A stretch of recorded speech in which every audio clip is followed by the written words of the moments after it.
లలిత exchange Utsav పాత నగల అదే బరువుకి కొత్త నగలు తీసుకోండి. No extra charge, no deduction. పులు చెల్లించి కూడా పథకంలో చేరొచ్చు. నగల ప్రైస్ లో 20% ఆదా చేసుకోవచ్చు. వర్షాలు పడ్డాయి, నిజమే.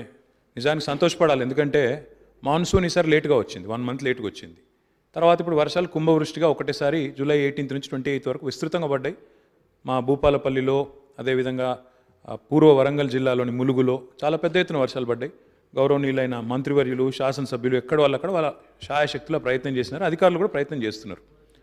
ఇట్లాంటప్పుడు ఏం చెప్పాలి అధ్యక్ష? గౌరవ శాసనసభ్యుడు ఇక్కడ నించున్నప్పుడు వారు స్వీపింగ్ రిమార్క్స్, 15 లక్షల ఎకరాల్లో నష్టం జరిగితే ఒక్కొక్క ఎకరానికి ఇంత ఇస్తే 1500 కోట్లు అంటే ఆయన పాటికి ఆయనే లెక్క చెప్పుకొని ఎంత నష్టమైందో ఆయనే అంచనా వేసుకొని ఆయనే దాని మీకు ఎంత ఖర్చు అవుతుందో చెప్పుకొని మొత్తం 1500 కోట్లు కాబట్టి ప్రభుత్వం 500 కోట్లే ఇచ్చింది, మిగతా ఇయ్యలేదు అని బదనాం చేసేటట్టు మాట్లాడుతున్నాను.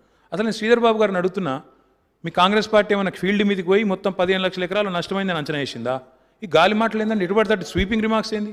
అధ్యక్ష, మాకు ఎక్స్టెన్షన్ యాక్టివిటీ ఉంటుంది, అగ్రికల్చర్కి ఉంటుంది, రెవెన్యూకి ఉంటుంది.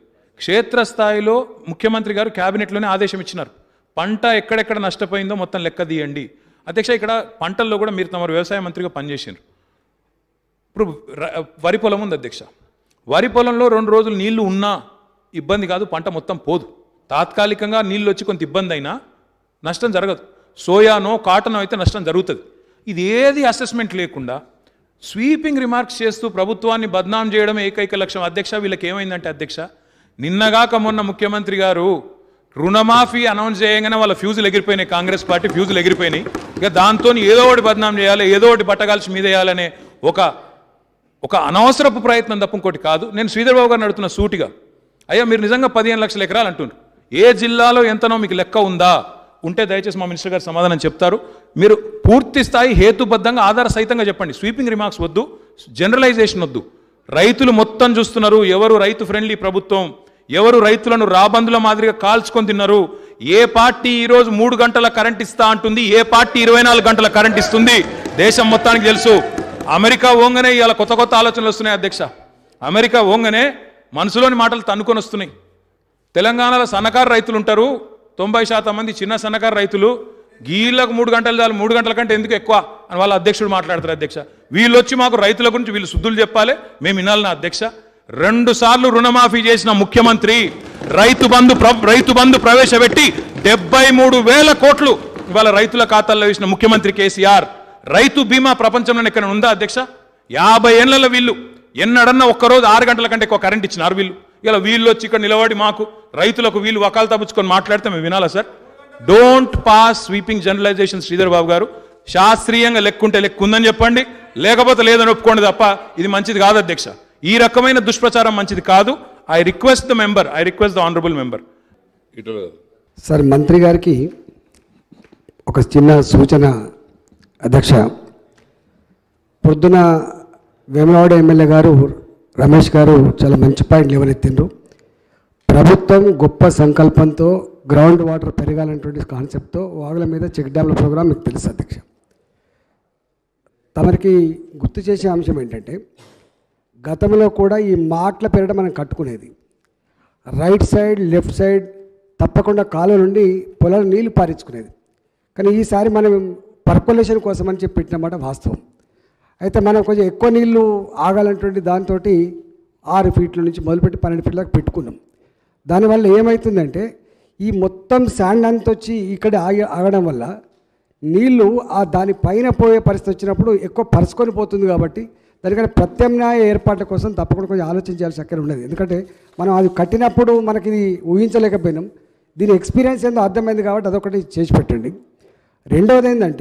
రెండవ మాట ఏంటంటే, మీరు పశువులు కూడా కొట్టుకుపోయినాయి, చాలా గ్రామాల్లో పశువులు కూడా కొట్టుకుపోయినాయి. అంటే ఒక్కొక్క బర్రె విలువ 80,000 లక్ష రూపాయలు మనం చూసినాం. కాబట్టి ఆ పశు సంపద విషయంలో కొంచెం రిపోర్ట్ వచ్చిన తర్వాత వాళ్ళకి ఏమైనా కొంచెం సాయం చేస్తే వాటి మీదనే బతికేటువంటి కుటుంబాలకు కొంచెం ఆశ్రయించేటువంటి ఆస్కారం ఉంది. ఇది రెండవది.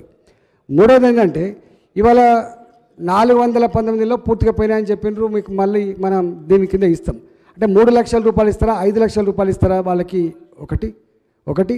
మూడవది, ఈ పాక్షికంగా నష్టపోయినటువంటి వాళ్ళు ఎవరైతున్నారో మనం ఎంత ఇవ్వబోతాం అనేది ఒకటి తప్పకుండా కొంచెం ఆసరా కావాలని చెప్పి కోరుతున్నాను అధ్యక్ష. ఫైనల్గా అధ్యక్ష, ఇవాళ షాపులు అందరు తెలుసు, మీకు తెలుసు, మాకు తెలుసు, కట్టుబట్టలతో బయటకు వచ్చింది తప్ప చాలా కొట్టుకపోయినాయి. కాబట్టి అట్లీస్ట్ వాళ్ళకు కొంత ఏదైనా ఆసర అయితే వాళ్ళ కుటుంబాలు రోడ్ల మీద పడకుండా ఆస్కారం ఉంటుంది.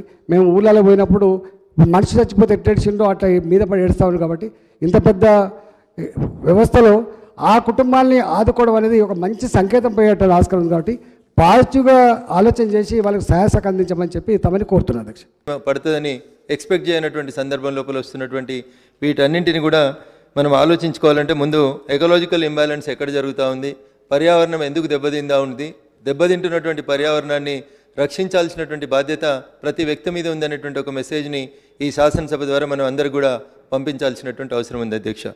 పెరుగుతున్నటువంటి జనాభా అవసరాలకు అనుగుణంగా వాగులు, వంకలు, చెరువులు, కుంటలు, పట్టణాలలో అయితే అర్బన్ ప్రాంతాలలో అయితే నాలాలు కబ్జా చేసుకొని చిన్న చిన్న ఇండ్ల నిర్మాణం చేయడం, ఇట్లాంటి వాటి వల్ల అనేక రకాలైనటువంటి ఉపద్రవాలు వస్తూ ఉన్నాయి. గతంలో మున్సిపల్ మంత్రి గారు ఇదే సభలో మాట్లాడుతూ ఉన్నప్పుడు ఇటు భాగ్యనగరంలో కానీ అటు వరంగల్ లాంటి పట్టణంలో కానీ దాదాపు 75% నాలాలు ఆక్రమణకు గురైనాయి, వీటిని సాధ్యమైనంత త్వరగా తొలగించేందుకు ప్రయత్నం చేస్తామని చెప్పినారు అధ్యక్ష. పట్టణీకరణ పెరుగుతున్నటువంటి సందర్భంగా పెరుగుతున్నటువంటి యొక్క ప్లాట్ల అంటే భూమి విలువ కారణంగా ఎక్కడ స్థలం కొద్దిగా ఖాళీగా ఉంటే అక్కడ ఆక్రమించుకొని అది నాలానా, చెరువా, కుంటనా, మనం నీళ్లు వర్షాకాలంలో వచ్చేటువంటి వరదకి ఎదురుగా ఇల్లు కడుతున్నాం అనేది చూడకుండా ఈ ఇల్లీగల్ కన్స్ట్రక్షన్స్ సంఖ్య పెరిగిపోవడం వల్ల అధ్యక్ష ఈ రకమైనటువంటి వరదలకి దారితీసి మొన్న మనం అందరం చూసిన అధ్యక్ష వరంగల్ భద్రకాళి టెంపుల్ సమీపంలో ఉన్నటువంటి సుమారు 3-4 కాలనీలలో కాలనీ లోపలికి 4 అడుగులు 5 అడుగుల వరకు కూడా నీళ్ళు వచ్చి అక్కడ ఉన్నటువంటి అనేక రకాలైనటువంటి పంటలు డ్యామేజ్ జరిగినట్టు మనం చూసినాం అధ్యక్ష. మొన్న రాష్ట్ర కేబినెట్ సమావేశం తర్వాత గౌరవనీయులు మున్సిపల్ మంత్రి గారు మాట్లాడుతూ 500 కోట్ల రూపాయలని రాష్ట్ర ప్రభుత్వం ఇమ్మీడియట్గా తక్షణ సహాయ అవసరాల కోసం రాష్ట్ర కేబినెట్ అప్రూవల్ చేసింది, విడుదల చేసిందని తెలియజేసినారు అధ్యక్ష. ఈరోజు సభ ముందు ఉంచినటువంటి అంటే వివిధ శాఖల ద్వారా జరిగిందని చెప్పి అంచనా వేయబడినటువంటి ప్రాథమిక అంచనాని రాష్ట్ర ప్రభుత్వం తరఫున ఈరోజు గౌరవ ముఖ్యమంత్రి గారి పేరిట మా అందరి టేబుల్ మీద పెట్టినటువంటి వివిధ శాఖలలో జరిగినటువంటి నష్టాలని అంచనా వేసుకొని చూసినప్పుడు అధ్యక్ష అది జిహెచ్ఎంసీ అయినా, మున్సిపల్ అడ్మినిస్ట్రేషన్లో అయినా, వ్యవసాయ శాఖ పరంగా అయినా, ఇతరత్ర పరంగా చూసినట్లయితే సుమారు 4,500 కోట్ల రూపాయల వరకు ఇప్పుడు టేబుల్ మీద పెట్టినటువంటి ప్రాథమిక అంచనా మేరకు కనబడతా ఉంది అధ్యక్ష.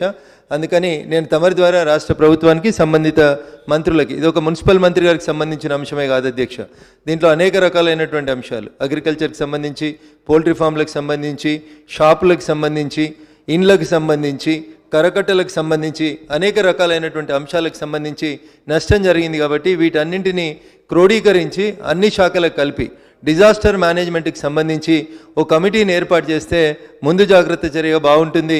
ఆ కమిటీలో కొంతమంది నిష్ణాతులైనటువంటి సైంటిస్టులను కూడా ఆ కమిటీలో ఉంచి ఇట్లాంటి ప్రకృతి వైపరీత్యాలు జరిగినప్పుడు, ఎకలాజికల్ ఇంబ్యాలెన్స్ జరుగుతూ ఉన్నప్పుడు ఈ కమిటీ చేసేటువంటి సూచనల మేరకు ప్రకృతి పర్యావరణం దెబ్బతినకుండా చూడడానికి కొన్ని సూచనలు చేశారు. ఆ రీతి లోపల కొత్త కమిటీని only exclusively for ecological imbalance కోసం ఒక కమిటీని వేసి ప్రతి 3 నెలలకు ఒకసారి ఆ ఎకలాజికల్ ఇంబ్యాలెన్స్ మీద, పెరుగుతున్నటువంటి పట్టణీకరణ జనాభా మీద ఏ రకంగా మొక్కలు నాటాలి, ఎట్లు నీళ్లు డైవర్ట్ చేయాలి, వాగులు వంకలలోంచి వస్తున్నటువంటి వరదల్ని కంట్రోల్ చేయడానికి తీసుకోవాల్సినటువంటి చర్యల కోసం ఒక ఎక్స్పర్ట్ కమిటీ వేస్తే బాగుంటుందనేది ఒక విజ్ఞప్తి అధ్యక్ష. మొన్న జరిగినటువంటి ఈ అకాల వర్షాలు, వరదల వల్ల 41 మంది చనిపోయినట్టు అధికారికంగా కేబినెట్ మీట్ తర్వాత గౌరవ మంత్రివర్యులే మీడియా ముందు మాట్లాడుతూ చెప్పినారు. ఆ 41 కుటుంబాలకి ఇప్పటి వరకు ఏ రకంగా నష్టపరిహారం ఇద్దాం అనుకుంటున్నాం, లేదా చనిపోయినటువంటి వ్యక్తులకి నేను మీ ద్వారా వారికి చేసేటువంటి విజ్ఞప్తి, ఒక్కొక్క కుటుంబానికి దాదాపు 20 లక్షల రూపాయలని ఆ కుటుంబం నష్టపోయినటువంటి అంటే చనిపోయినటువంటి వ్యక్తి కుటుంబానికి రాష్ట్ర ప్రభుత్వం నుంచి ఒక 20 లక్షల రూపాయలు ఎక్స్గ్రేషియా ఇస్తే బాగుంటుంది అనేది నేను మీ ద్వారా రాష్ట్ర ప్రభుత్వానికి విజ్ఞప్తి చేస్తా ఉన్నాను అధ్యక్ష. ఇకపోతే కొన్ని పట్టణాలు, వరంగల్ పట్టణము, మంచిర్యాల పట్టణము, గోదావరి కని ఇట్లా రకరకాల ఏరియాలలో పట్టణాలలో కూడా నీళ్ళు వచ్చినాయి అధ్యక్ష. చాలామంది ఊర్లో ఎప్పుడన్నా రాత్రిపూట మనం ఇల్లు తాళమేసి ఊరు వెళ్తే దొంగలు పడితే ఇంత బంగారమో ఎండో విలువైనటువంటి వస్తువులు తీసుకుపోతారు అధ్యక్ష. కానీ అర్ధరాత్రి పూట వచ్చినటువంటి అకాల వరదల వల్ల అధ్యక్ష అసలు ఏం మిగలలేదు వాళ్ళకి. ఇది పోయింది, ఇది ఉన్నది అని లేకుండా బియ్యం పోయినాయి, మంచి నూనె పోయింది, ఉప్పు పోయింది, గ్యాస్ నూనె పోయింది, అసలు ఇంట్లో ఏం లేకుండా దొంగలు పడితేనే కొన్ని మిగులుతాయి. కానీ ఈ వరదల వల్ల అసలు ఏ ఒక్క వస్తువు కూడా ఇంట్లో పనికి రాకుండా అనేక ప్రాంతాలలో నష్టం జరిగింది. దీన్ని ఒక శాస్త్రీయ పద్ధతి లోపల అధ్యయనం చేయాలని చెప్పి నేను మీ ద్వారా ప్రభుత్వానికి అప్పీల్ చేస్తా ఉన్నాను అధ్యక్ష.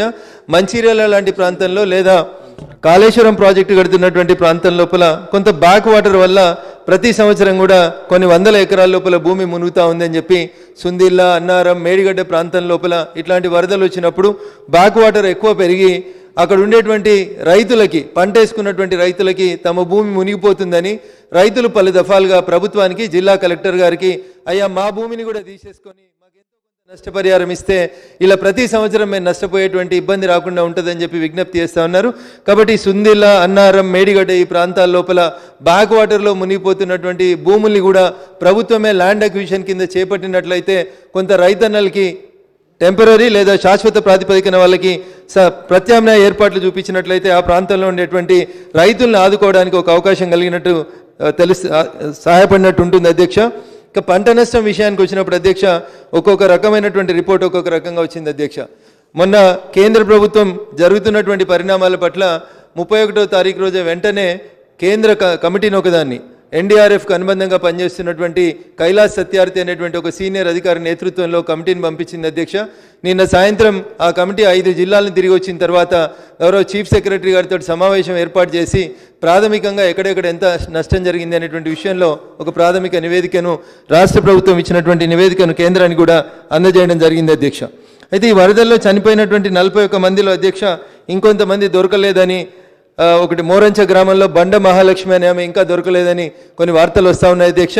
ఇట్లాంటి వాళ్ళ విషయం లోపల రాష్ట్ర ప్రభుత్వం కూడా కొంచెం సీరియస్గా మనకున్నటువంటి ఏజెన్సీస్ అన్నింటిని ఉపయోగించి చేయాల్సినటువంటి అవసరం ఉందని నేను మీ ద్వారా రాష్ట్ర ప్రభుత్వానికి విజ్ఞప్తి చేస్తూ ఉన్నాను అధ్యక్ష. అదే రకంగా గత సంవత్సరం వచ్చినటువంటి వరదలప్పుడు గౌరవ ముఖ్యమంత్రి గారు ఉమ్మడి ఆదిలాబాద్ జిల్లా భద్రాచలం ఆ ప్రాంతం లోపల పర్యటించి రైతులు నష్టపోయినటువంటి ప్రతి రైతుకి ఎకరాకి 10,000 రూపాయలు ఇస్తామని చెప్పి ప్రకటించినారు అధ్యక్ష. ఈ నష్టపరిహారం ఉమ్మడి ఆదిలాబాద్ జిల్లాలో ఇంకొక 1,500 నుంచి 2,000 మంది రైతులకు అందలేదని రైతన్నలు విజ్ఞప్తి చేస్తూ ఉన్నారు. రాష్ట్ర ప్రభుత్వం, జిల్లా కలెక్టర్ల ద్వారా ఒకవేళ నష్టపోయినటువంటి రైతులు ఎవరైనా ఉండి వారికి ప్రభుత్వం ప్రకటించినటువంటి 10,000 నష్టపరిహారం అందకపోతే అది తొందరగా అందేలాగా చూడాల్సిందిగా విజ్ఞప్తి చేస్తా ఉన్నాను అధ్యక్ష, తమరి ద్వారా రాష్ట్ర ప్రభుత్వానికి.